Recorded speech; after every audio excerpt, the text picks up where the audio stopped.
Hello दोस्तों, मेरा नाम सुखदेव है और आप देख रहे हैं आपका अपना channel the book story.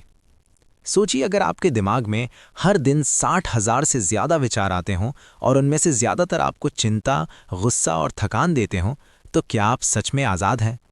Might and swing. क्या शांति सिर्फ पहाड़ों में मिलती है या हम उसे अपने अंदर भी पा सकते हैं? इस वीडियो में हम जानेंगे एक साधु की तरह सोचने की वो कला जो आपको भीड़ में रहकर भी शांति सिखा सकती है।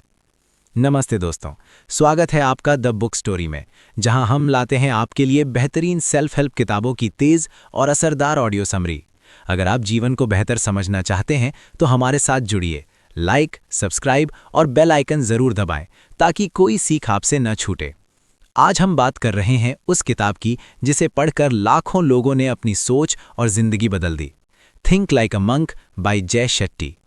एक ऐसा इंसान जो मॉडर्न। हेलो दोस्तों, मेरा नाम सुखदेव है और आप देख रहे हैं आपका अपना चैनल द बुक स्टोरी। सोचिए अगर आपके दिमाग में हर दिन 60,000 से ज़्यादा विचार आते हों और उनमें से ज़्यादातर आपको चिंता, गुस्सा और थकान देते हों, तो क्या आप सच में आज़ाद हैं? Might and swing. क्या शांति सिर्फ पहाड़ों में मिलती है या हम उसे अपने अंदर भी पा सकते हैं? इस वीडियो में हम जानेंगे एक साधु की तरह सोचने की वो कला जो आपको भीड़ में रहकर भी शांति सिखा सकती है। नमस्ते दोस्तों, स्वागत है आपका द बुक स्टोरी में, जहां हम लाते हैं आपके लिए बेहतरीन सेल्फ हेल्प किताबों की तेज और असरदार ऑडियो समरी।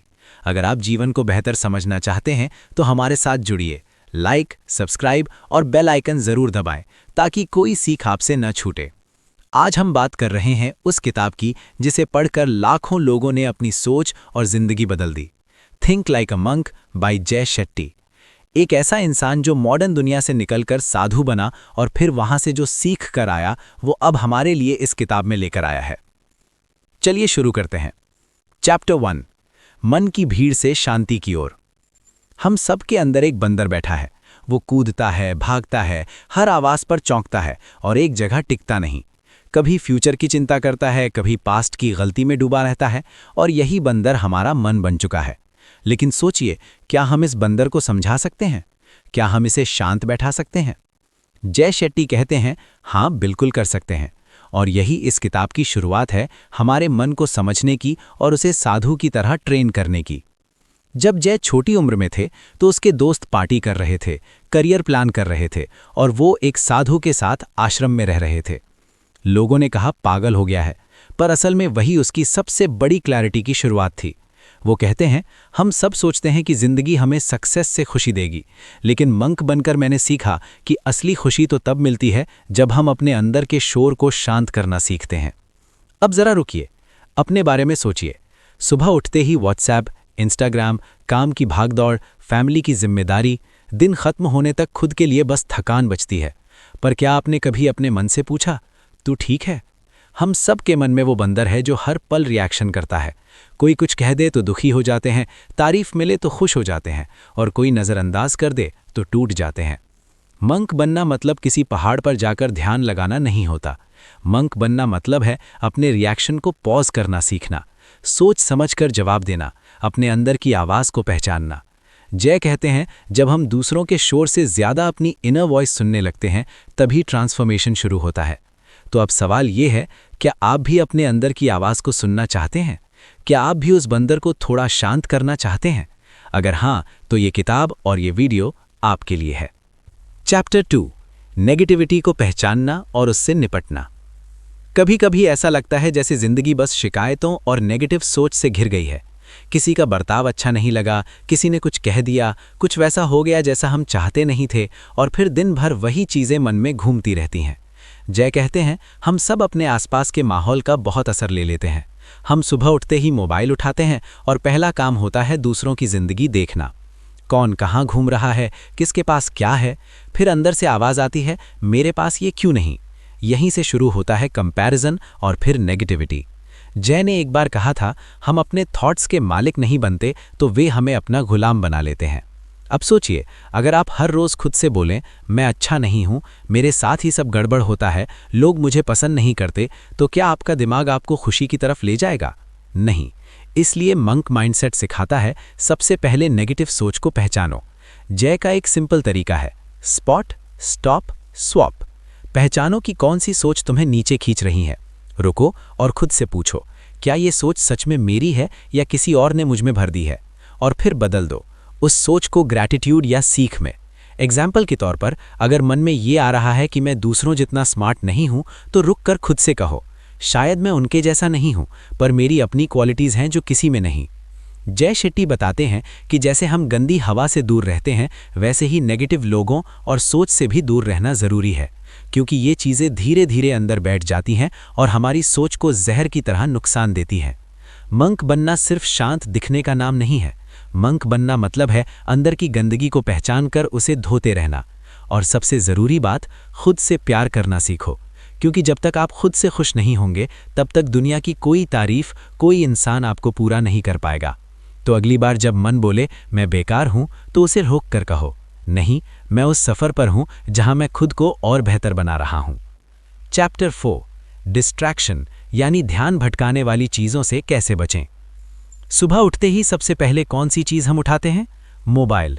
और फिर एक एक कर इंस्टाग्राम, व्हाट्सएप, यूट्यूब, फेसबुक, और पता ही नहीं चलता कि हमारा आधा दिन दूसरों की ज़िंदगी देखने में चला जाता है। जय कहते हैं, आज के ज़माने में हमारा सबसे बड़ा दुश्मन है डिस्ट्रैक्शन। हम कुछ करना तो चाहते हैं, किताब पढ़ना, कुछ नया सीखना, ध्यान लगाना, पर जैसे ही मन करता है कोई नोटिफिकेशन आ जाता है और हम फिर से उसी चक्रव्यूह में फंस जाते हैं। जय खुद जब आश्रम में थे तो वहाँ सुबह 4 बजे उठना पड़ता था। सारा दिन सेवा, ध्यान और साधना होती थी। कोई मोबाइल नहीं, कोई शोर नहीं। तब उसने पहली बार जाना कि जब मन शांत होता है तब क्लैरिटी आती है। अब सवाल ये है कि हम जैसे लोग जो आश्रम में नहीं रहते, वो डिस्ट्रैक्शन से कैसे बचें? जय ने कुछ आसान तरीके बताए हैं। पहला, अपने एनवायरनमेंट को कंट्रोल करो। अगर आपके आसपास फ़ोन, शोर और हर वक्त अलर्ट देने वाली चीज़ें हैं, तो मन भटकेगा ही। थोड़ा समय निकालो जब आप फ़ोन साइलेंट करके सिर्फ अपने काम पर ध्यान दो। दूसरा, सिंगल टास्किंग सीखो। हम मल्टीटास्किंग को टैलेंट मानते हैं, लेकिन सच ये है कि इंसान एक वक्त में एक ही चीज़ अच्छे से कर सकता है। जब खाना खाओ तो बस खाना खाओ, जब कोई बात कर रहा हो तो ध्यान से सुनो। यही माइंडफुलनेस है। तीसरा, अपने टाइम को स्केड्यूल करो। जय हर दिन का एक रूटीन बनाता है, कब ध्यान लगाना है, कब किताब पढ़नी है, कब रेस्ट लेना है, क्योंकि अगर हम अपना टाइम खुद तय नहीं करेंगे तो कोई और उसे छीन लेगा। जय एक बात हमेशा कहते हैं, डिस्ट्रैक्शन आपको वो नहीं बनने देगा जो आप बन सकते हैं। सोचिए, अगर हर दिन आप 2-3 घंटे ऐसे ही गवा रहे हों तो साल में कितना वक्त बर्बाद हो रहा है। डिसिप्लिन बोरिंग लग सकता है, लेकिन यही आपकी आज़ादी की सबसे बड़ी कुंजी है। तो अगली बार जब मन कहे थोड़ा इंस्टाग्राम देख लूं, तो खुद से पूछो, क्या मैं अपने मकसद की तरफ बढ़ रहा हूं या दूर जा रहा हूं? क्योंकि फ़र्क बस एक छोटे से फैसले का होता है। चैप्टर 5, नेगेटिविटी से कैसे निपटें।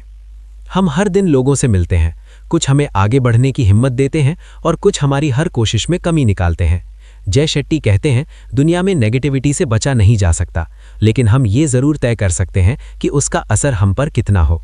जय जब आश्रम में थे तो वहाँ भी कुछ लोग थे जो हर बात में आलोचना करते थे, लेकिन उन्होंने एक बात सीखी, नेगेटिव लोग आपको नीचा नहीं दिखा सकते जब तक आप खुद उन्हें इजाज़त ना दो। अब सवाल है, हम नेगेटिविटी को कैसे हैंडल करें? जय ने कुछ प्रैक्टिकल बातें बताईं। पहली, खुद को इमोशनल शील्ड दो, यानी जब कोई कुछ बुरा कहे तो तुरंत रिएक्ट मत करो। एक पॉज लो, एक गहरी सांस लो और सोचो, क्या ये बात सच में मेरे बारे में है या ये उस इंसान की अपनी फ्रस्ट्रेशन है? अक्सर लोग खुद दुखी होते हैं और वो दुख दूसरों पर निकालते हैं। दूसरी, अपने आसपास के माहौल को बदलो। जय कहते हैं, अगर आप 5 नेगेटिव लोगों के साथ रोज रहते हो तो आप छठे बन जाओगे। अपने दोस्तों, कंटेंट और इन्फ्लुएंसेस को कॉन्शियसली चुनो। जैसे साफ पानी के लिए साफ बर्तन चाहिए, वैसे ही साफ सोच के लिए अच्छा माहौल चाहिए। तीसरी, खुद से बातचीत बदलो। हमारा सबसे बड़ा आलोचक कोई और नहीं, हम खुद होते हैं। अगर दिन भर खुद से कहते रहोगे मैं बेकार हूं, मेरे से नहीं होगा, तो यही सच बन जाएगा।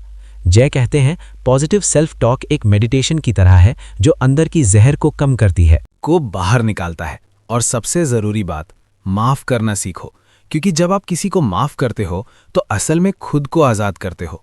वो बोझ जो दिल पर था वो हट जाता है। और जे कहते हैं, नेगेटिविटी एक दीवार है और माफ़ी वो रास्ता है जो आपको उस दीवार के पार ले जाता है।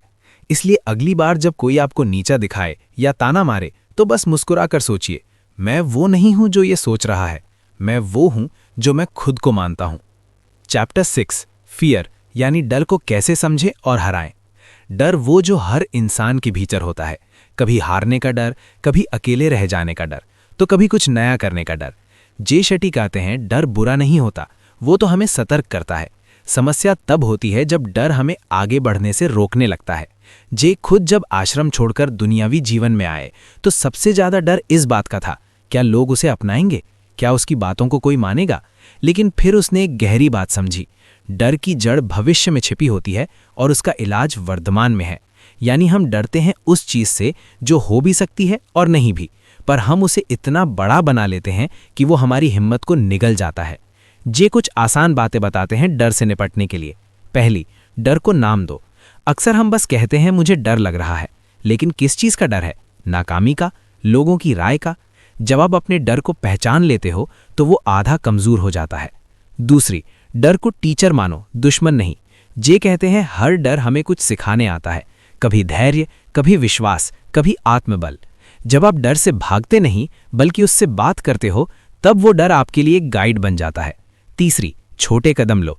डर को हराने का सबसे आसान तरीका है एक्शन लेना, चाहे छोटा ही क्यों ना हो। अगर स्टेज पर बोलने से डर लगता है तो पहले अकेले में बोलो, फिर 2 दोस्तों के सामने और फिर धीरे धीरे भीड़ में। जे हमेशा कहते हैं करेज का मतलब डर ना होना नहीं है, बल्कि डर के बावजूद आगे बढ़ना है। आपको अपने डर के साथ चलना है, उसे दबाकर नहीं बल्कि समझकर, क्योंकि डर आपको रोकने नहीं बल्कि आपको मजबूत बनाने आता है। चैप्टर 7 पर्पस यानी जीवन का मकसद कैसे पाएं। हर इंसान के दिल में कभी ना कभी ये सवाल जरूर उठता है, मैं इस दुनिया में क्यों हूं, मेरे जीवन का असली मकसद क्या है। जे शेट्टी भी इन्हीं सवालों से जूझ रहे थे जब उन्होंने एक बड़ा फैसला लिया। अपने आरामदायक करियर को छोड़कर एक साधु बन गए ताकि वो खुद को खोज सकें। जे कहते हैं पर्पस कोई एक दिन में नहीं मिलता, ये खुद को रोज रोज थोड़ा थोड़ा समझने से आता है। अब सवाल ये है, हम अपने जीवन का मकसद कैसे पहचानें।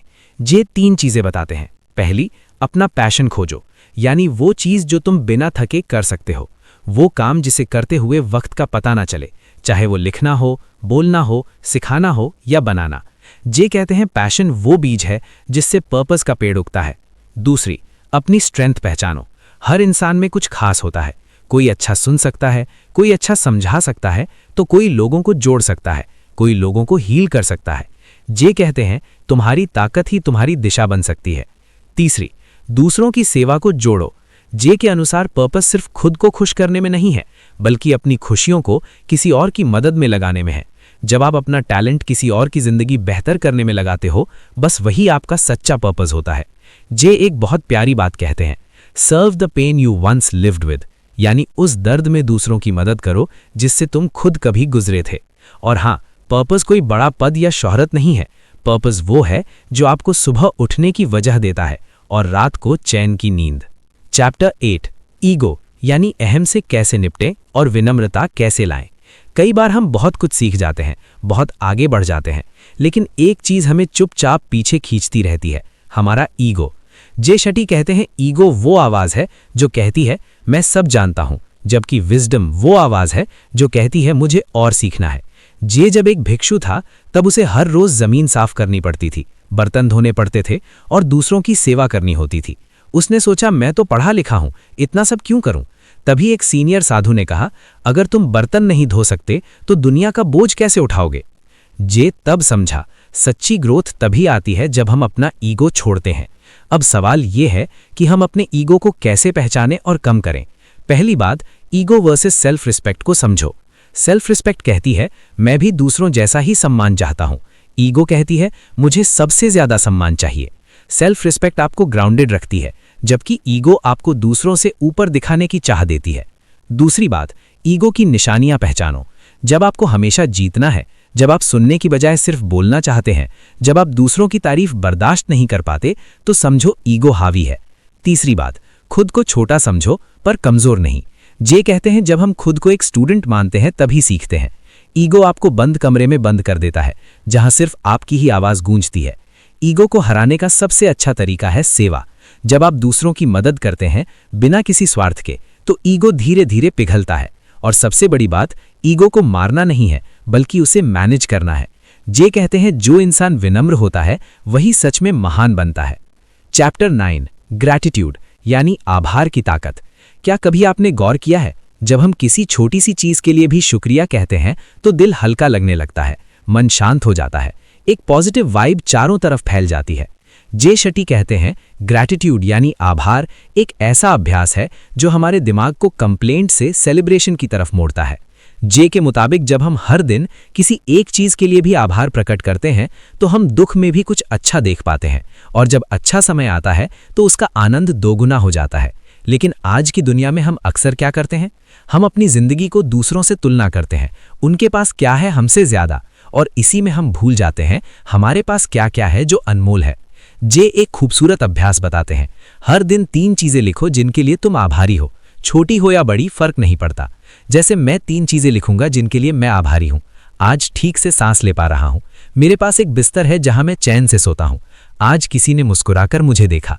ये सुनने में साधारण लगेंगी, लेकिन जब हम इन्हें महसूस करते हैं तो एक गहरा बदलाव आता है।